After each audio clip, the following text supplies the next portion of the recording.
Can't happen in America? Stay tuned. I am your host, William Cooper.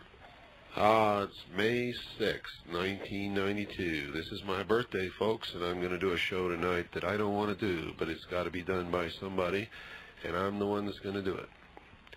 We've all been watching our television for the last week and a half, listening to the radio, watching fires burn, watching stores, businesses looted, watching a poor truck driver yanked out of his truck and beat senseless on the ground. When he got up and tried to get away, got into his truck, he couldn't see. A woman came up and asked him, "Can you see?" He said, "No." She said, "I'll be your eyes." And such was the scenes that we watched. And we were torn between understanding and loathing and hatred and love and shame. And what for? And that's the subject of tonight's The Hour of the Time. What it's like to be a black person in America? It's like being in hell, if you can visualize that. It's like being in a living hell. Your life is not worth anything. And that's a sad commentary. Black in America, even in 1992, hasn't changed much. We have no rights that the white man respect. 4 police officers stood trial in Simi Valley, California, for the beating of a man named Rodney King, a black man. The jury came across with its final verdict on a day that will live in infamy, and for some people, the day will be famous, for they loved the verdict. Those people are racist. They're people with no heart. The verdict was, for 3 of the defendants, not guilty on all counts, complete acquittal. For the last defendant, Officer Powell, was not guilty on all counts but 1, and the last count that he used excessive force was a hung jury.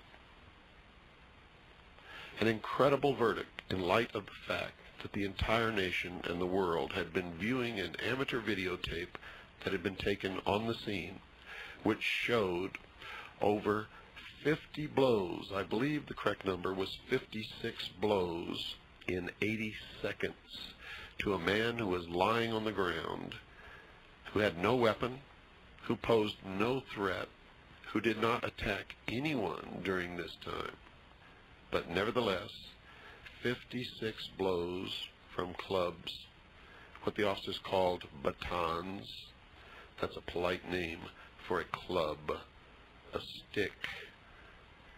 And I believe no one believed that those officers would be found innocent. Hardly anyone, anyway. I'm sure that there were some people who felt that the officers were justified. There always is. I'm sure that most police officers sided with their peers. I'm sure that they felt the officers should be excused, overlooked, that they should be forgiven because of the dangers of the job, because that they go out in the street every day and they could be killed at any given moment. So that makes them do things that sometimes people should not do.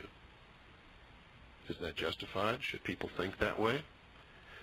Well, that's been the debate all over the nation and all around the world.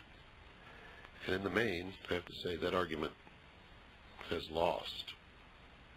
Most people were shocked to the very core of their being over that verdict. And not just blacks. Whites were shocked, Hispanics were shocked, Puerto Ricans were shocked, Chinese people were shocked, Japanese people were shocked, and of course the black community was outraged. In a country with a history of prejudice, oppression, in a country where to be a black person is a struggle from the moment of birth until the moment of death, this was an outrage It was as if they had already been thrown into the cesspool of life, and somebody had come along and dumped another cesspool right on top of them.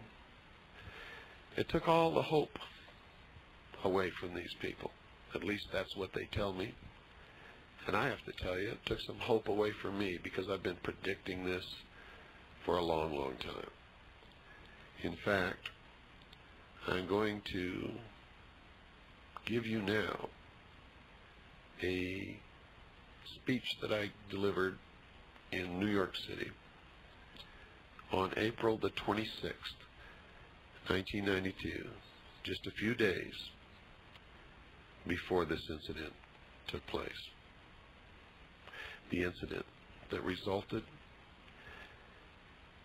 in hundreds of buildings burned to the ground. I believe the last count that I heard, 1,700 buildings burned to the ground in Los Angeles. Over 40 people dead, more than in the Watts riots. Hundreds of people wounded. Over 700 people arrested. Many businessmen out of business forever. An entire economic community destroyed. I have to tell you, folks, no businessman in his right mind will ever go back into South Central Los Angeles and open a grocery store, supermarket, a discount store, an electronics store, a stereo store, any kind of store. It's not going to happen. It is not going to happen. If those people thought that they were bad off before, they are now destitute. In New York City on April the 26th, this is what I told my audience of approximately 600 people.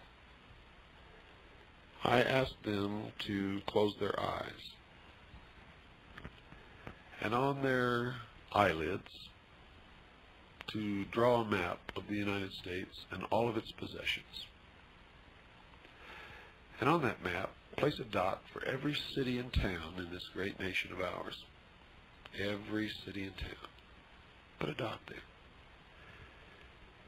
Now, if you're like I am, you've got so many dots there you probably couldn't count them in a week, because that's how big this country is. I want you all to understand that at any given moment, of any given hour, of any given day, of any given week, of any given month, of any given year, if you've got enough money,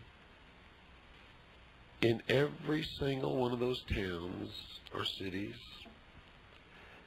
you can buy as much of any type of drug that you can imagine or that you could possibly want, if you have the money to pay for it, on some street corner, and in some cities and towns, on many street corners. Now I want you to take yourself and your imagination to that street corner in whatever town that you pick. And I want you to understand